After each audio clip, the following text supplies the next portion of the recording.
సర్కారు బడుల్లో వేసవి శిబిరాలట. ఏం చేస్తారు మరి? అరే సమ్మర్లో ఏం స్కూల్ నడవదు కదా అని ఆగం కాకురి, చదువు చెప్పరు. మిగతా అన్ని రకాల ప్రోత్సాహకాలు ఉంటాయి. 15 నుంచి 20 రోజుల పాటు నిర్వహణ. తొలిసారిగా శ్రీకారం చుట్టనున్న విద్యాశాఖ. వేసవి సెలవుల్లో పట్టణాలు నగరాలతో పాటు గ్రామీణ ప్రాంతాల్లోని ప్రభుత్వ పాఠశాల విద్యార్థులు సరదాగా ఆటలు పాటలతో పాటు ఆసక్తి ఉన్న ఎన్నో అంశాలను నేర్చుకోవచ్చు. ఇందుకు గాను విద్యాశాఖ ఆధ్వర్యంలో రాష్ట్ర వ్యాప్తంగా వేసవి శిబిరాలను, సమ్మర్ క్యాంపులను ప్రారంభించనున్నారు. ఇంతవరకు హైదరాబాద్, మరికొన్ని పాత జిల్లా కేంద్రాల్లోని బాలభవన్లలో మాత్రమే వేసవి శిబిరాలు నిర్వహించేవారు. ఈసారి రాష్ట్రంలో పలు ఉన్నత పాఠశాలల్లో 6 నుంచి 9వ తరగతి విద్యార్థులకు 15 నుంచి 20 రోజుల పాటు వేసవి శిబిరాలు నిర్వహించున్నారు. ఎలాంటి కార్యక్రమాలు నిర్వహించాలనే విషయంపై ఇప్పటికే ఆయా జిల్లా కలెక్టర్లు పాఠశాల విద్యాశాఖ డైరెక్టరేట్కు ప్రతిపాదనలు పంపారు. ప్రభుత్వ ఆమోదంతో కొద్ది రోజుల్లో వాటిని ప్రారంభించనున్నారు. ఏం చేస్తారు చూద్దాం.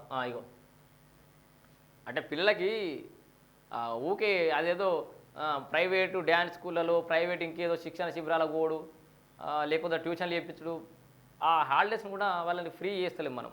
సో వాళ్ళకి ఇట్లాంటి కార్యక్రమాలు చేస్తే కొంచెం మెంటల్ కూడా స్ట్రాంగ్ అయ్యే అవకాశం ఉంది. ప్రభుత్వం సైతం పిల్లల భద్రత, ఇతర అంశాలపై ఉమ్మడి మార్గదర్శకాలను జారీ చేసింది. పలువురు కలెక్టర్లు యంగ్ ఇండియా సమ్మర్ క్యాంప్ అని పేరు పెట్టగా మరికొందరు తెలంగాణ రైజింగ్ అని ప్రతిపాదించారు. మే మొదటి వారం నుంచి శిబిరాలు నిర్వహిస్తారు. ఎన్ని శిబిరాలను నిర్వహిస్తాం, ఎలాంటి అంశాలను నేర్పుతాం, ఎంత మేర నిధులు అవసరం తదితర వివరాలతో ఆయా జిల్లాల కలెక్టర్లకు ప్రతిపాదనలు అందజేశారు. ఉదాహరణకు కొత్తగూడెం జిల్లా కలెక్టర్ మే 1 నుంచి 15వ తేదీ మధ్యలో 12 రోజుల పాటు వేసవి శిక్షణ తరగతులు నిర్వహిస్తామని, 15,000 మంది ప్రయోజనం పొందుతారని, అందుకు సుమారు 50 లక్షలు ఖర్చు అవుతాయని ప్రతిపాదించారు. కొందరు కలెక్టర్లు చొరవ తీసుకొని ఇప్పటికే కార్యక్రమాలు కూడా ప్రారంభించారు.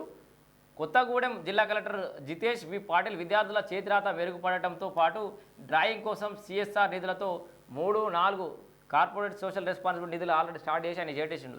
3-4-5 తరగతుల విద్యార్థులు 17,000 మందికి 2 నోట్ పుస్తకాలు పంపిణీ చేశారు.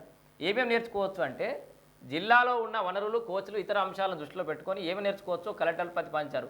చదరంగం, క్యారమ్స్,